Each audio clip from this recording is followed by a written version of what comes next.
Price Lord. எல்லாருக்கும் சோத்திரம். பிரியமானவர்களே, இந்த ஜீசஸ் ஐட்டு கால் யூடியூப் வழியாக பார்க்கிறேன் சகோதர சகோதரிகளுக்காக கர்த்தரை சோத்திருக்கிறேன்.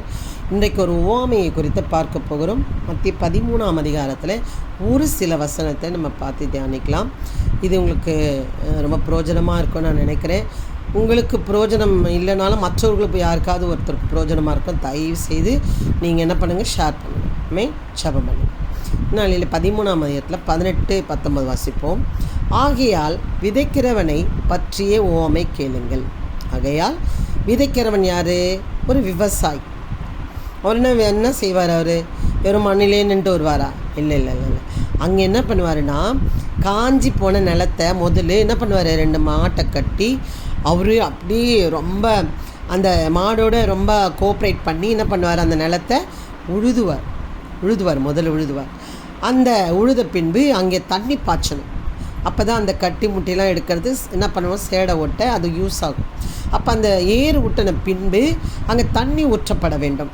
அது நல்லா ஊறின பிறகு மறுபடியும் என்ன பண்ணுவாங்க, அதை சேடை ஓட்டுவாங்க. எங்கள் மாமனார் அதை செய்திருக்கார், நான் பார்த்துருக்கேன். அதனால தான் எனக்கு கொஞ்சம் தெரியுது. நான் விவசாயி நிலத்தில் ரொம்ப வேலை பார்த்தவ கிடையாது, எக்ஸ்போர்ட்டில் வேலை பார்த்தவ. அதனால் ரொம்ப எனக்கு தெரியாது. ஆனால் அவங்க படுற கஷ்டம் எனக்கு தெரியும். அவங்க யார் என்னை வந்து கேட்டிங்கன்னா சோறு போடுற சாமின்னு நான் சொல்லுவேன். சரி, ஓகே, அதை பற்றி பேசினா நிறைய இருக்குது, பேசலாம் ஒன்று நாளைக்கு. இதை வந்து வசனத்தையும் உணராத ஒரு மனுஷனையும் குறித்து நம்ம பார்க்க போகிறோம். ஆகையால் விதைக்கிறவனை பற்றிய ஒரு உவமை கேளுங்கள். ஒருவன் ராஜ்யத்தின் வசனத்தை கேட்டு உணராதிருக்கும்போது, உணரன்னா கேட்குறான் பார்க்குறான், அப்படியான்னு கேட்குறான்.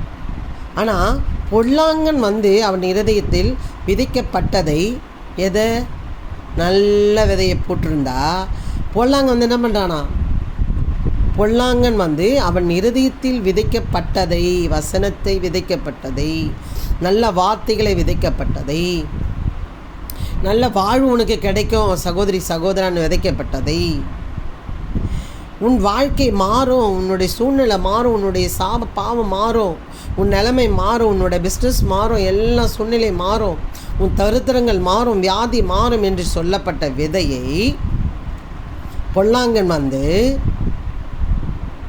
தன் இருதயத்தில் விதைக்கப்பட்டதை பறித்து கொள்ளுகிறான். அவனோ வழியருகே விதைக்கப்பட்டவன். ஏன் வழியருகே விதைக்கப்பட்டவன்? ஏன் அந்த வார்த்தை அவர் சொல்கிறாரு அப்படின்னு கேட்டால், என் ஃப்ரெண்டு சொன்னான், என் சொந்தம் சொல்லிச்சு, என் பந்தம் சொல்லிச்சு அப்படின்னு அவன் என்ன பண்ணுறான்னா, உணராமல் இருக்கிறதுனால இந்த பொல்லாதவர்கள் சொல்லுகிறதை கேட்டு அவன் என்ன பண்ணுறான்னா, உணராமல் இருக்கிறான். அவன் யாருன்னா, அவனோ வழியருகே விதைக்கப்பட்டவன். நான் முதலே சொல்லிட்டேன், விதையும் வசனமும் மனுஷனையும் சேர்த்து தான் அவர் பேசுகிறார். அவனோ வழி அருகே விதைக்கப்பட்டவன். வழி அருகே என்னங்க, வழி அருகே யார் போவா? மனுஷன் போவான், மாடு போவோம், வண்டி போவோம், பஸ்ஸு போவோம், லாரி போவோம், காரு போவோம். அந்தப்போ அவன் வழி அருகே விதைக்கப்பட்டவன் எப்படி இருக்கும்? எல்லாம் மிதிச்சு போவோம், எல்லாம் நசுக்கி போவோம். அது வளர முடியாது. ஏன்னா அவங்க வளர விட மாட்டாங்களே. சத்ரு யாருங்க? உன் வீட்டாரே உனக்கு சத்ரு. நான் சொல்லுவேன், எனக்கு 92 ஆச்சு கல்யாணம். அப்போவே எங்கள் தாத்தா சொன்னார், அந்த குடும்பத்தில் நான் என்ன பண்ண மாட்டேன், பொண்ணு தரமாட்டேன், நீ அதில் கட்டாத, அந்த குடும்பத்தில் சாபம் இருக்குது.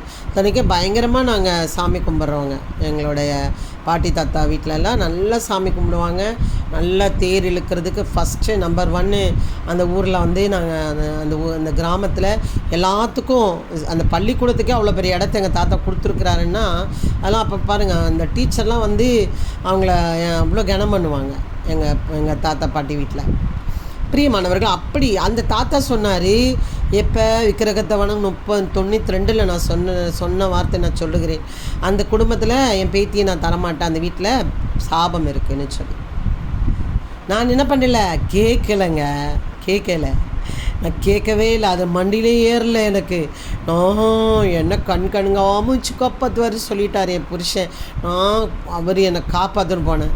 பிரியமானவர்களை, நான் வசனத்தை வார்த்தை வேதத்தை சுமக்கிறவ சொல்ல அவர் சாகும் வரையும் நாளை வச்சார். உணர்வில்லை, குடும்ப உணர்வில்லை, அப்படியான்னு கேட்குற இருதயம் இல்லை. முகம் வாடலாம் தான் என்னன்னு கேட்க வார்த்தை கிடையாது.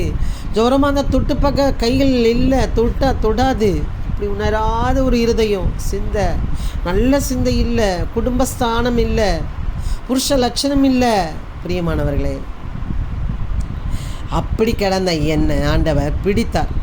இன்றைக்கு நான் எத்தனையோ பேருக்கு சொல்லி, இது இப்படி இருந்தால் சாபம், இப்படி இருந்தால் பாவம், இப்படி இருந்தால் ஆசீர்வாதம்னு சொல்லி அநேகருடைய வாழ்க்கையை நான் மாற்றி இருக்கிறேன். சாபத்தில் போன எண்ணெய், மிதிக்கப்பட்ட எண்ணெய் இன்றைக்கி அநேக பேருக்கு ஆசீர்வாதமான ஒரு ஊழியக்காரியாக வைத்திருக்கிறார். பிரியமானவர்களே, யாரோ சொல்கிறத கேட்டு, ஒருவர் சொல்கிறத நான் கேட்டு நான் போனேன். நான் எப்படி இந்த வழி அருகே விதைக்கப்பட்டவனாக இருந்தேன். மிதிக்கப்பட்டு, ரொம்ப நாசப்பட்டு, நான் நொறுக்கப்பட்டு, ரொம்ப துக்கப்பட்டு, வாழ்க்கையின் ரொம்ப ரொம்ப துக்கமான ஒரு வாழ்வையில் தான் போனேன். குடிசையில் வாழ்ந்தாலும் கணவன் மனைவி அன்பில் இருப்பார்களானால் அது மாளிகை தான். பிரியமானவர்களே, அது இல்லாவிட்டால் வாழ்க்கை வேஸ்ட். மாளிகையில் இருந்து என்ன பிரயோஜனம்? என்னன்னு கேட்காத புருஷனோட வாழ்ந்து என்ன பண்ண முடியும்? பிரியமானவன், நான் எதுக்கு சொல்கிறேன்னா, நம்ம ஒரு சாபம் இருக்குன்னு அன்னைக்கு அந்த தாத்தா விக்கிரகத்தை வணங்குறவர் சொன்னார். இன்றைக்கி நான் சொல்கிற கர்த்தருடைய ஊழியக்காரியாக இது சாபமான ஒரு வாழ்க்கை, இது சாபமான ஒரு காரியத்தில் இருக்கீங்க, இதுலேருந்து நீங்கள் வெளியே வாங்க அப்படின்னு நம்ம சொல்லும் போது சில பேர் கேட்டவர் நன்மை பெறுகிறார், கேட்காதவர்களோ அதே வழியருகே விதிக்கப்பட்டவர்களாக இருக்கிறார்கள். விடமாட்டேன். ஆனால் அங்கே பாருங்கள், உணராத இருந்தவன் என்ன பண்ணுறான்? கேட்கல, வழி அறிக்கை விதிக்கப்பட்டான். அவன் அநேக பாடுகள் மத்தியில் அவன் என்ன பண்ணுறான்? போகிறான். நல்ல நிலத்தில் விதைக்கப்பட்டவனும் வசனத்தை கேட்கிறவனும் உணர்கிறவனுமாயிருந்து 100ஆகவும் 60ஆகவும் 30ஆகவும் பலன் தருவான் என்றார். பிரியமானவர்களே, இது எவ்வளோ உண்மைன்னு நீங்கள் என்னை கேட்டிங்கன்னா நான் அவ்வளோ சொல்லுவேன். சில குடும்பங்களை சேர்த்து வைக்க அடியாளை பயன்படுத்துகிறார். சில குடும்பங்களை ஒரு சகோதரி பிரிந்து போனோம், கணவரோட வாழவே கூடாதுன்னு சொல்லி. ஆனால் அந்த பிள்ளைக்கு என்னோடய அனுபவத்துலேயும் நான் பார்த்து சில பேருடைய அவங்களுடைய வாழ்க்கையை எனக்கு தெரிஞ்சதுனால அந்த அவங்களுடைய வாழ்க்கை சூழ்நிலையெல்லாம் சொல்லி, என் கூட இருந்தவங்களுடைய வாழ்க்கையெல்லாம் சொல்லி அந்த மகளுடைய மனதை நாங்கள் மாற்றும்படியாக அடியாளை பயன்படுத்தினார். இன்றைக்கு அவங்க ஆசீர்வாதமாக இருக்கிறாங்க, கணவன் மனைவி பிள்ளைகளோட ஆசீர்வாதமாக இருக்கிறார்கள். அப்போது இது என்னது அப்படின்னு பார்த்தீங்கன்னா, கனிகள். கேட்குறவன் கனி கொடுப்பான், உணர்கிறவன் கனி கொடுப்பான். நான் அப்போ கேட்கல, மிதிக்கப்பட்டு நெசுக்கப்பட்டு லோல்பட்டு லொங்கடிஞ்சு அதுக்கப்புறம் கர்த்தரிடத்தில் வந்து இந்த வேரே பிரிக்கப்படணும், குடும்பம் ஆசீர்வாதிக்கப்படணும் அப்படின்னு நான் போய்கொண்டிருக்கிறேன். நான் யார் பேச்சு கேட்குறதில்ல, கர்த்தருடைய பேச்சு மாத்திரமே நான் கேட்குறவளாக மாறி போனேன். இன்றைக்கு அநேக பேருக்கு ஆசீர்வாதமாக இருக்கிறேன். நான் என் ஃப்ரெண்டுக்கு நான் ஜோமெண்ட் வந்தேன், வீடு கட்டவே முடியலடின்னு ஒரு ஜோமெண்ட்டு நாங்கள் தண்ணி தெளிச்சிட்டு வந்துட்டோம். 2 பேரும் நானும் அவ்வளோ தான் தெளிச்சிட்டு வந்துட்டோம். ஒரு 2 வாரம் குட் ஃப்ரைடுக்கு முன்னாடி சோமன்ட்டு குட் ஃப்ரைடுக்கு ஒரு வாரம் கழித்து சொல்கிறா, வீடு கட்ட போகிறேன்ட்டு. எனக்கு ரொம்ப ஆச்சரியமாக இருந்துச்சு. இது என்ன தெரியுமா? கனி, பலன் கொடுக்கிறவர்களாக மாறிப்போனேன். கேட்கிறவன் பலன் கொடுக்கிறவனா? நான் கேட்ட பிறகு பலன் கொடுக்கிறவளாக மாறிப்போனேன். உணர்கிறவளாக ஆன பொழுது அநேக பேருக்கு ஆசீர்வாதமான ஒரு ஊழியக்காரியாக மாறிப்போனேன். பிரியமானவர்களே, உணராதவனும் வழியறைக்கே விதைக்கப்பட்ட விதையாய் போனான். அவன் நெசுக்கப்படுகிறான். அதுக்கு தான் சொல்கிறோம், நான் நெசுக்கப்பட்டம்மா, நான் லோல்பட்டேன், நான் மிதிக்கப்பட்டேன், நான் வாழ்க்கையில் ரொம்ப தொலைக்கப்பட்டேன், என் நிம்மதி தொலைந்தது, தூக்கம் தொலைந்தது, சந்தோஷம் தொலைந்தது. இன்றைக்கி என் தாத்தா சொன்னார், நான் கேட்கல. இன்றைக்கி நான் சொல்கிறேன், நீ கேளு. உன் வீட்டில் இப்படி ஒரு பிரச்சனையாக, நீ வா, கர்த்தர் உன்னை ஆசீர்வதிப்பான் சொல்லி எத்தனையோ குடும்பங்கள் கேட்டு நன்மை பெற்றால் கேட்காதவர்கள் வழி அருகே நசுக்கப்பட்டவர்களாக இருக்கிறார்கள். நீங்கள் எந்த இடத்துல இருக்கிறீர்கள்? கேட்டு உணராமல் இருக்கிறீர்களா? யாரோ சொல்கிறாங்கன்னு கேட்டு நீங்கள் மந்தமாக இருக்கிறீங்களா? உணராமல் இருக்கிறீங்களா? வழி அருகே விதிக்கப்பட்ட விதையாக இருக்கிறீங்களா? நசுக்கப்படுவதற்கு முன் நீங்கள் யோசித்து சிந்தித்து செயல்படுங்கள். ஒருவரையும் யாரையும் மாற்ற முடியாது.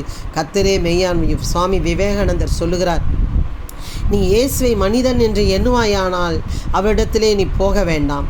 அவர் தான் கடவுள் என்று நீ நினைப்பாயானால் அவரே நீ இனப்பண்ண நம்பிப்போன் என்று சுவாமி விவேகானந்தர் சொல்லியிருக்கிறார் பிரியமானவர்களே.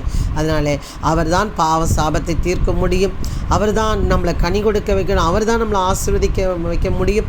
அதனால் நம்புவீர்களானால் கண்டிப்பாக நன்மை பெற்றுக்கொள்வீர்கள். பெற்றுக்கொண்டது மாத்திரமில்லை, மற்றவர்களுக்கு நீங்கள் பலன் கொடுக்கிறவர்களாக மாறிப்போவீர்கள். ஆமென்.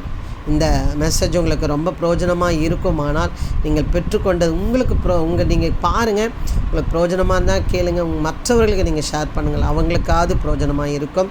நீங்கள் இந்த யூடியூப் சேனலுக்காக ஜெபம் பண்ணுங்கள், கமெண்ட் பண்ணுங்கள், லைக் பண்ணுங்கள், சப்ஸ்கிரைப் பண்ணுங்கள். ஆமென். God bless you. கர்த்தர் உங்களை ஆசீர்வதிப்பாராக.